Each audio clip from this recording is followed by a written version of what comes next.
सास बहू पार्ट 1।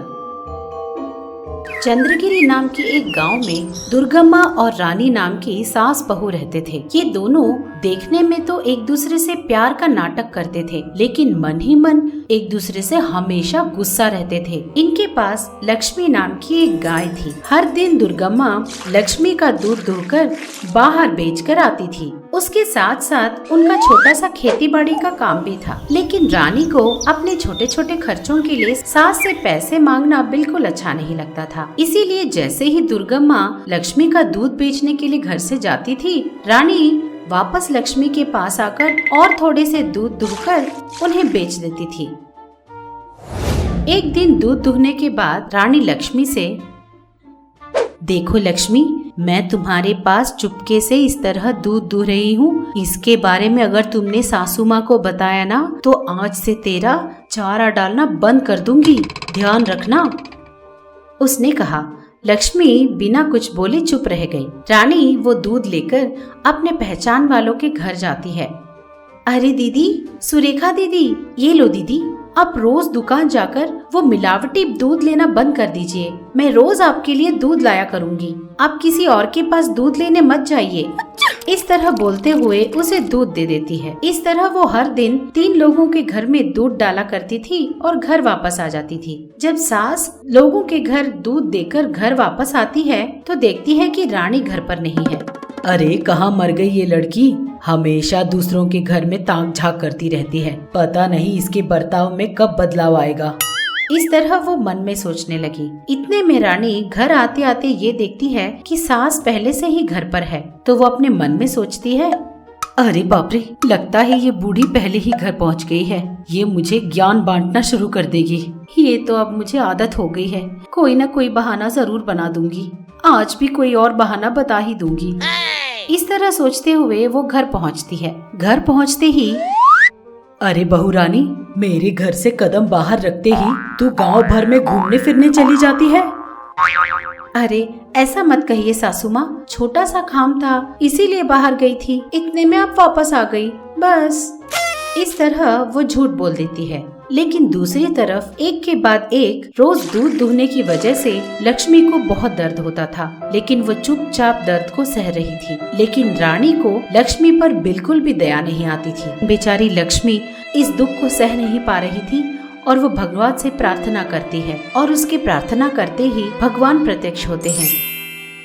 लक्ष्मी, बताओ तुम्हारी क्या इच्छा है? तुम हर रोज मेरी प्रार्थना करती हो, बताओ क्या हुआ? तब बेचारी लक्ष्मी अपना दुख बताती है। हे स्वामी, ये सास बहू मुझे थोड़ा सा चारा खिलाकर ढेर सारा दूध दुह ले रहे हैं। ऐसा लगता है कि वो मेरा दूध नहीं, मेरा खून दुह रहे हैं। अब मुझसे ये दर्द बर्दाश्त नहीं होता स्वामी, इसीलिए मेरा दुख आपसे बताने के लिए रोज आपकी प्रार्थना कर रही हूँ। अब मुझसे ये सब सहा नहीं जाता स्वामी, मुझे मुक्ति चाहिए। तो बताओ तुम्हें क्या चाहिए? स्वामी, सास अगर दूध दूहती है तो उसमें न्याय है, क्योंकि वो मुझे चारा खिलाती है तो उसके बदले मुझे दूध तो देना ही पड़ता है। लेकिन उनकी बहू को सबक सिखाना है स्वामी। ये बात सुनते ही स्वामी बोले, तथास्तु, वो तुमसे जितना भी दूध दुहेगी वो सब घर जाते ही पानी में बदल जाएंगे। ये बात सुनते ही लक्ष्मी बहुत खुश हो जाती है। धन्यवाद स्वामी। ये सुनते ही भगवान अदृश्य हो जाते हैं। रोज की तरह रानी लक्ष्मी के पास आकर दूध दुहकर जिन लोगों को वो दूध देती थी उनके घर पहुंच जाती है और बोलती है, हाँ दीदी, दूध लेकर जल्दी से मुझे पैसे दे दीजिए, मुझे जल्दी जल्दी जाना होगा। ये बात सुनते ही सुजाता उन दूध को देखकर बोलती है, अरे रानी, ये क्या है? आजकल तुम्हारी गाय दूध के बदले पानी देती है क्या? ये कब से हो रहा है? क्या कहा? दूध पानी जैसा लग रहा है, एक बार मुझे देखने दो। इस तरह वो आश्चर्यचकित होकर पूछती है। दूध को देखकर रानी बोलती है, अरे ये क्या, मैंने ही तो अपने हाथों से दूध दुहे थे, लेकिन ये पानी में कैसे बदल गए? हाँ, ये सब हमें क्या पता, अगली बार ध्यान रखकर दूध लाना। ये बात सुनकर रानी अपना सर खुजलाते हुए दूध का कैन लेकर चली जाती है। अगले दिन सुबह रानी उस दूध के कैन को अच्छी तरह से साफ करके चेक करती है कि पहले से पानी तो नहीं है, और ध्यान से दूध दुहकर दूसरे औरत के घर जाती है। दूध ले जाकर बोलती है, सुगना आंटी जल्दी से दूध ले लीजिए और मुझे पैसे दे दीजिए, मुझे जल्दी घर पहुंचना है। दूध का कैन लेकर सुगना बोलती है, अरे ओ लड़की, पानी देकर दूध बोल रही है, तुझे क्या लगता है कि मुझे दिखाई नहीं देता? इस तरह वो गुस्से से बोलती है। उनकी बात सुनकर रानी फिर से कैन का ढक्कन खोलकर चेक करती है। अरे ये क्या, कल का तो मैंने सोचा था कुछ गलती से हो गया, लेकिन आज भी ऐसा ही हुआ है। ये सब क्या चल रहा है, मुझे कुछ समझ नहीं आ रहा। इस तरह सोचते हुए वो उस कैन को लेकर बड़े दुखी मन से घर पहुंचती है। वो सीधे अपने कमरे में जाकर अकेली बैठकर सोचने लगती है। इतने में सास वहां आती है। क्या बात है बहू, क्या तुम ये सोच रही हो कि दूध पानी में कैसे बदल रहा है? इस तरह सास के पूछने से रानी एकाएक आश्चर्यचकित हो जाती है। सासू माँ, आपको ये सब कैसे पता? मैं सब जानती हूँ, लक्ष्मी ने मुझे सब कुछ बता दिया है। लालच बुरी बला होती है। कहते हैं घर के चोर को भगवान भी नहीं पकड़वा सकता, लेकिन हमारे लक्ष्मी ने आज पकड़वा दिया है। आगे से अपनी बुद्धि ठीक करो। सासू माँ, मुझे माफ कर दीजिए सासू माँ, मैं आपको बार बार पैसे मांगकर परेशान नहीं करना चाहती थी, इसीलिए ऐसा करना पड़ा। मैं फिर कभी भी ऐसा नहीं करूँगी। इस तरह रानी ने अपने आप को बदला और उस दिन से एक अच्छी औरत की तरह रहने लगी और वो लक्ष्मी का भी अच्छा ध्यान रखने लगी। इस तरह सब लोग खुश रहने लगे। दयावान सास बहू और एक गाय। रामापुरम नाम के एक गांव में सुमति और श्रीदेवी नाम के सास बहू रहते थे। उनके पास एक गाय थी जिसे वो अपने खुद के बच्चे की तरह पालते थे। इन तीनों के बीच बहुत प्यार था। वो गौरी को एक गाय ना सोचकर घर के एक सदस्य की तरह ही ट्रीट करते थे। इसी तरह एक दिन सास बोली, अरे बहू, गौरी का दाना और चारा कल शाम को ही खत्म हो चुके थे। मैं तुम्हें बताना चाहती थी लेकिन भूल गई। सारा काम खत्म कर कर तुझे जाकर लाना होगा। अरे सासू माँ, आपको बताने की क्या जरूरत, ये सब तो मैंने कल शाम को ही ले आई थी। इस तरह वो उस गाय का बहुत ध्यान रखते थे। दिन बीतते जा रहे थे। एक दिन अचानक सुमति की तबीयत खराब हो जाती है। बीमारी की वजह से वो बिस्तर पकड़ लेती है। घर में रखे सारे जेवरात बेचकर भी उसकी बीमारी ठीक नहीं हुई। श्रीदेवी डॉक्टर को घर ही लाकर अपने सास के सारे टेस्ट कराती थी। तब डॉक्टर उसकी सास के सारे टेस्ट कर कर बोलता है, बेटी श्रीदेवी, मुझे तुमसे एक जरूरी बात करनी है। इस तरह उसे बाहर लाकर बोलता है, देखो बेटी, तुम्हारी सास की कंडीशन बहुत ही सीरियस है। तुम्हें तुरंत इन्हें ले जाकर शहर के डॉक्टर को दिखाना होगा, वरना बहुत प्रॉब्लम हो जाएगी। ऐसा बोलकर डॉक्टर चला जाता है। बेचारी श्रीदेवी को कुछ समझ नहीं आता और वो गौरी के पास आकर, गौरी, अब परिस्थिति बहुत मुश्किल हो गई है। मैंने घर की सारी चीजें बेच डाली और अब डॉक्टर सासू माँ को शहर ले जाने के लिए बोल रहे हैं और मेरे हाथ में एक फूटी कौड़ी भी नहीं है। ये बात सुनते ही बिना कुछ सोचे गौरी बोली, मुझे बेच दो दीदी, माँ को बचा लो। हम तुम्हें कैसे बेच दे गौरी, तुम्हें बेचकर हम जिंदा कैसे रहेंगे? घर की बड़ी, अगर माँ को कुछ हो गया तो हम क्या जी सकेंगे? भले ही मुझे अभी बेच दोगे, लेकिन जब तुम्हारे पास पैसे होंगे तो मुझे वापस खरीद सकते हो। अब ज्यादा मत सोचो और मुझे तुरंत बेच दो। श्रीदेवी के पास अब कोई दूसरा रास्ता नहीं था, इसीलिए जैसा गौरी ने कहा, गौरी को बेचने के लिए उस गांव के एक ग्वाला बसवन्ना के पास ये सोचकर कि पैसे मिल जाने पर उसे वापस ले लेंगे, ले जाती है। श्रीदेवी गौरी को दिखाते हुए बोलती है, बसवन्ना, मैं इस गाय को तुम्हें बेचने के लिए लाई हूँ, मुझे पैसों की बहुत जरूरत है। क्या तुम इस गाय को बेच दोगी? ऐसा बोलकर बसवन्ना उस गाय को अच्छी तरह परीक्षा करता है। ठीक है, कितना पैसे दूं इस गाय के?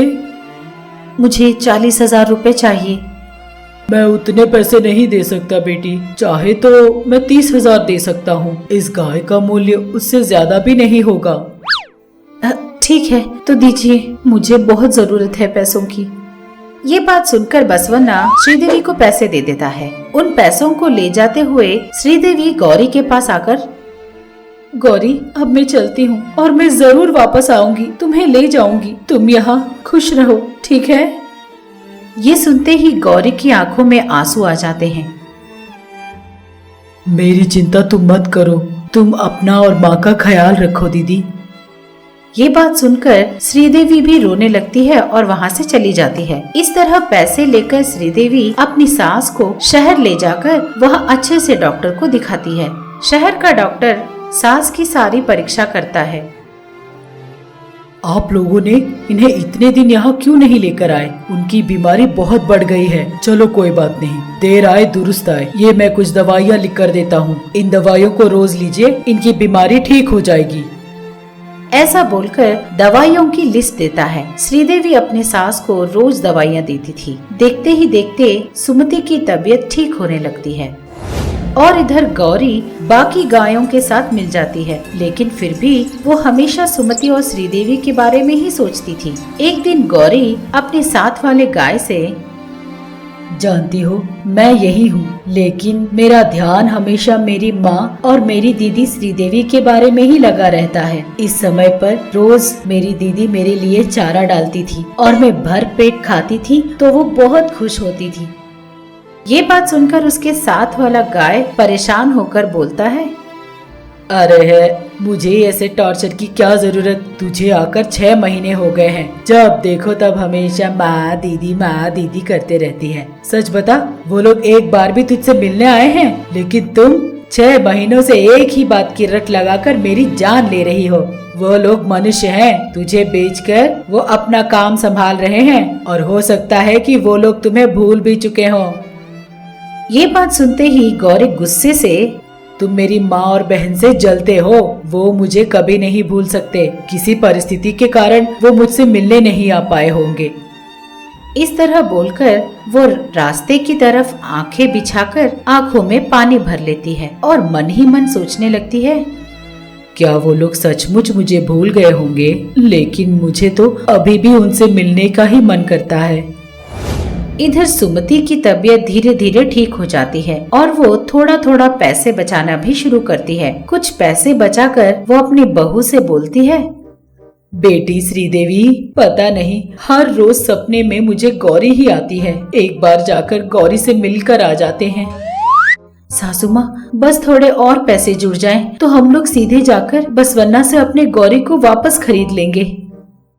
इस तरह थोड़े ही दिनों में दोनों ने बहुत मेहनत की और पैसे जोड़कर बसवन्ना से मिलने के लिए निकल पड़ते हैं। इधर जब गौरी सारे गायों के पास जा रही थी तो सारे गाय दूर चले जा रहे थे। ये देखकर वो दंग रह जाती है। तब उन गायों में से एक गाय बोलती है, अरे बाप रे, ये गाय अपने लोगों के बारे में बता कर जान ले लेती है। इससे दूर भागना ही अच्छा है।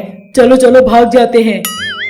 इस तरह वो लोग सोचने लगते हैं, लेकिन गौरी हमेशा उसकी आंखें रास्ते पर ही बिछाए रखती है। उसी वक्त गौरी और सुमति उसी रास्ते आने लगते हैं। ये देखकर गौरी बाकी गायों की तरफ देखकर, हाँ, अरे तुम लोग हमेशा मेरा मजाक उड़ाते थे ना कि मेरे लोग वापस नहीं आएंगे। ये देखो वो लोग आ रहे हैं।